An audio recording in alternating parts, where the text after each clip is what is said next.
Hello and welcome to the FSX Stout channel.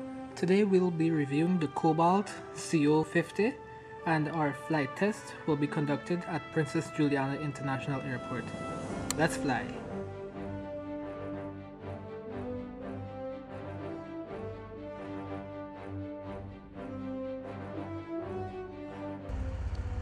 Here we are in the cockpit. Let's check it out.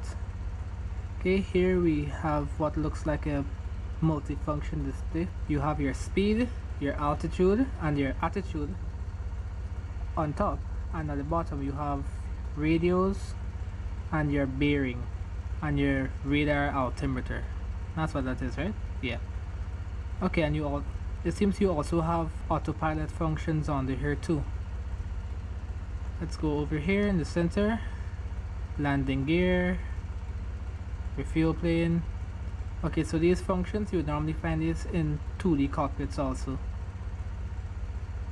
This look like general gauges, like for temperatures and throttle whatnot. Let's check something. Okay, yeah, this is throttle right here. Over here, this is your GPS. Is it? Yeah. I have no idea what these are. This is probably from EGXZ. I'm at TNCM right now. No? Oh, I thought I was at TNCM. This is not TNCM. I have no idea where I am now. Wow. I goofed. Anywho's, let's check out the exterior model of this aircraft. Oh, sorry. This aircraft looks like a propeller version of the Global Hawk, but with canards. As you can even see an inlet under here for the engine. Okay, it seems we have some sprites or fairies or angels. A red one on the left wing, the left tail, green one over here. Let's check the control surfaces. Elevator. Okay, the elevator is on the canards. Let's see. Ailerons are on the far wing tips. Rudder, well, rudder's on the rudder and both of the rudders move. Very nice. And the flaps. Flaps move very quickly.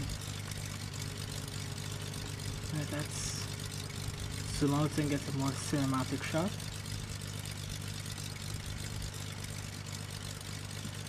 This aircraft really does look ridiculous, but I really love how the cockpit, the glass on the cockpit looks.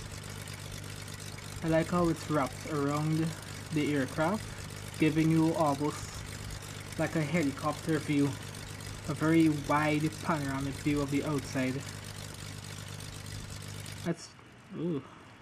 Does not look too good from here. And this is the only external view that the aircraft comes with.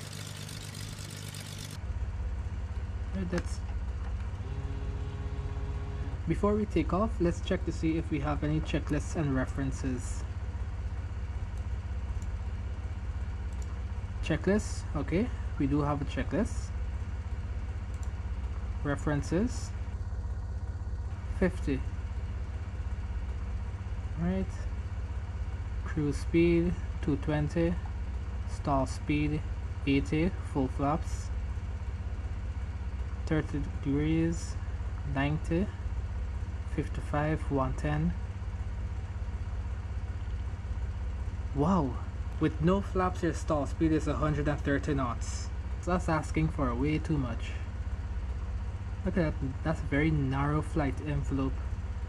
130 knots, so well, come on man.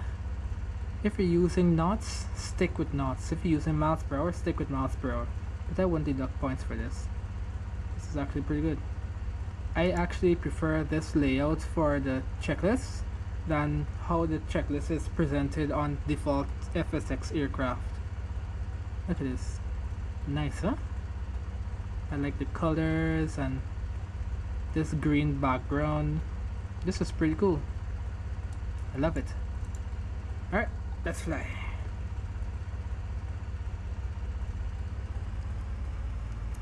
Let's double check this again. References.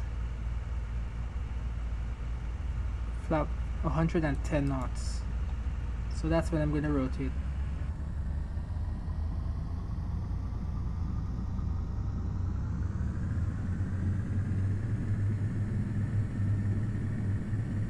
Okay, I'm guessing this is the P factor. The aircraft is yawing to the left. So I'm correcting with right rudder.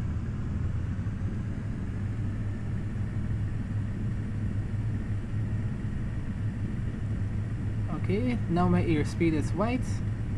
I'll gently pull back. Still pulling back, giving it full back. And I'm about to run out of runway. Flaps 30. Now I'm off the ground. Wow. Oh, that was not pretty at all. And look my shadow. Whoops. Where did my shadow go? Okay, no flaps, and we're accelerating.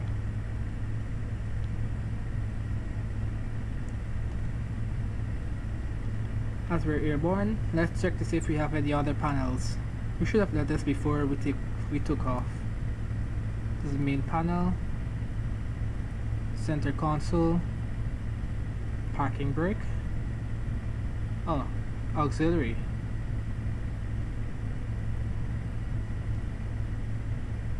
Right, let's bring up that main panel again and check out our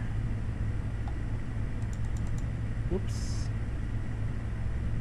and check out our autopilot.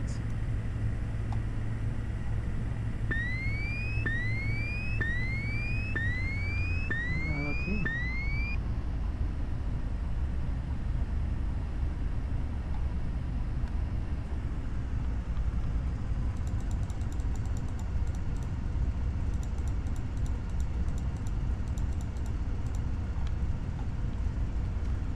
For this flight, we'll be flying at 2,500 feet. So behave, come on. 26. Oh, that's how you turn it on.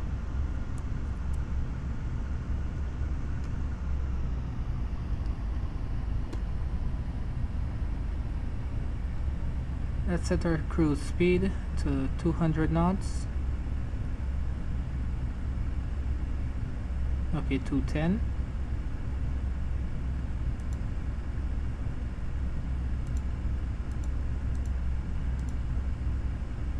Okay. Nope, it did not turn on.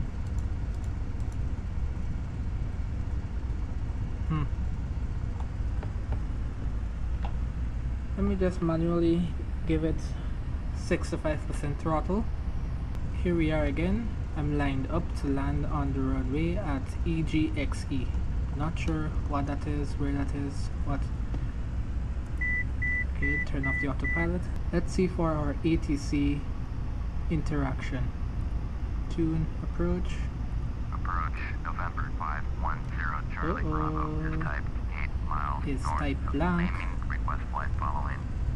November So this 510 aircraft does not Charlie say Bravo, doesn't say the manufacturer or what it is. So Squawk that's points going against it right there. 0 Charlie Bravo. 0 Charlie Bravo. Radar contact 7 miles north of naming 2,700. Altimeter 29902. Copy. 0 Charlie Bravo. Oh, you gotta admire this high visibility cockpit right here.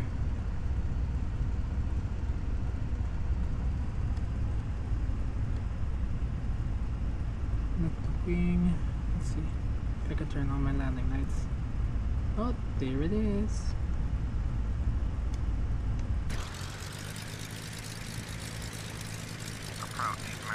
Okay, so these sprites, fairies, angels, whatever they are on the wings, on the tail, they correspond to the landing lights, the directions that the landing lights are on. Pretty cool, huh? American Pacific 8850 Ignore turn this. right This is heading 140. pretty bad landing. Pretty Turn bad right approach. heading Pretty bad 140. everything. American Pacific But 8850. as I said before in my Beechcraft Starship video, this is about the plane. This is not about me flying. Anyway, I'll land on the runway, and I'll land on center line too. I'm sure of it.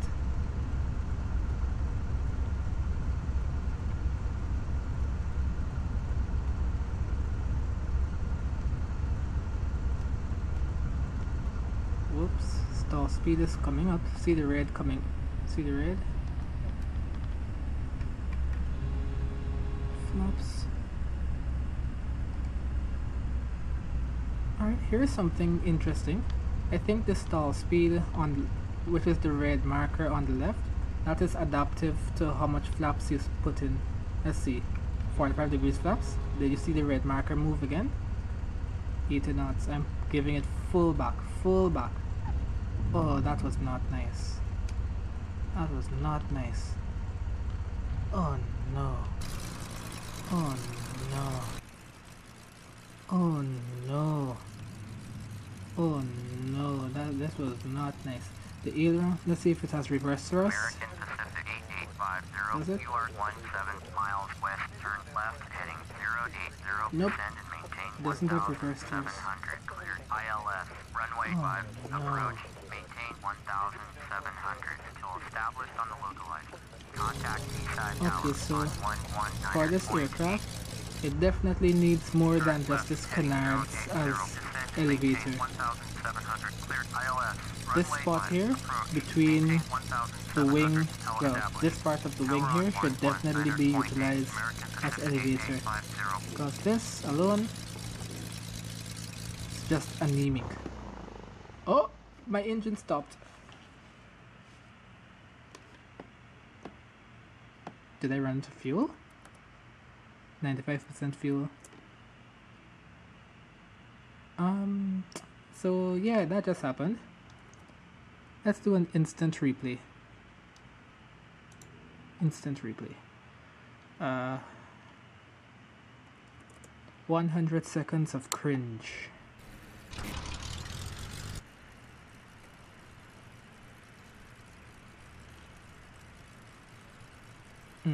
See that? The flaps pitch the plane downwards. Well, the flaps raises the back of the plane, and the elevator is usually pushes the elevator in front. On the canards, they usually push the plane up, but those elevators are very, very small. Oh no. Let's exit to stop. Let's see that again, but with more. Let's see, 120. I want to see the approach. Oh, that's steep. That is steep. See, I'm trying to level off here. This is probably where I was talking about. Oh, look, the stall speed thing moves on the left. When you add more flaps, the thing moves. And see, over the threshold. Bam.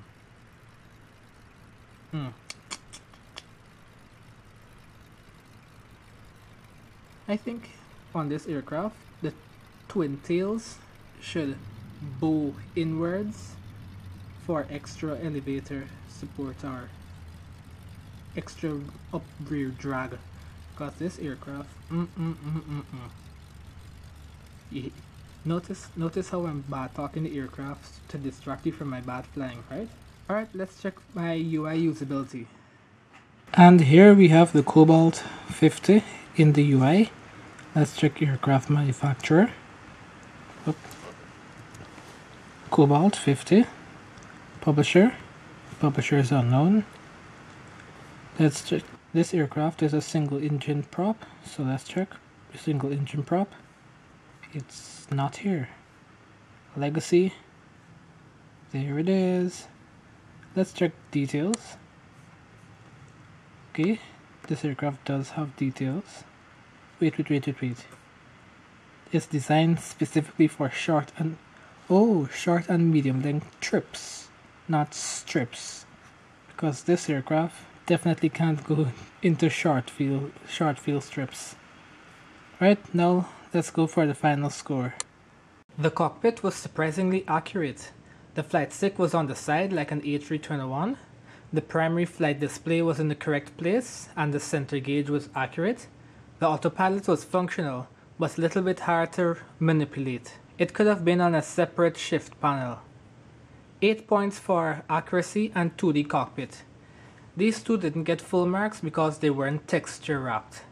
Working gauges get full marks and the autopilot gets 6. As far as I can tell from watching YouTube videos of the Cobalt CO50, this model is surprisingly accurate, with the exception being that the flaps on the real aircraft are mixed with the ailerons. 8 points for accurate surfaces and animations, 6 points for the one cartoonish Flight Sim 9-esque texture. During the inception of this show, I contemplated grading the flight characteristics of the aircraft I review. After my first review with the Beechcraft Starship, I realized that I cannot judge the realism of the flight characteristics unless I have flown one in real life. So I've opted to just talk about how this aircraft handles in FSX. That being said, this aircraft has horrible flight characteristics. High flaps up stall speed and weak pitch authority does not make this aircraft fun to fly at all. During ATC interactions, the aircraft failed to identify its manufacturer and type. 0 points for this section. For checklists and references, this aircraft surprised me. Not only were they both checklists and references, but they were beautifully formatted. The light grey page bordered by a green trim was a sight for sore eyes, and the presentation of the flight checklist was immaculate. Full marks for both checklists and references. For UI usability, 2 points for having a thumbnail and aircraft details, and also not having the aircraft type listed. Here is the final score of the Cobalt CO50 Valkyrie by Mark Malacuso.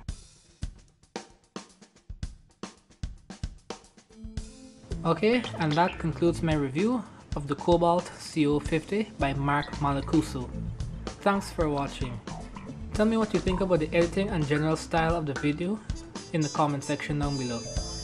Aircraft review and editing tips are also welcome in the comments. Thanks for watching. Bye.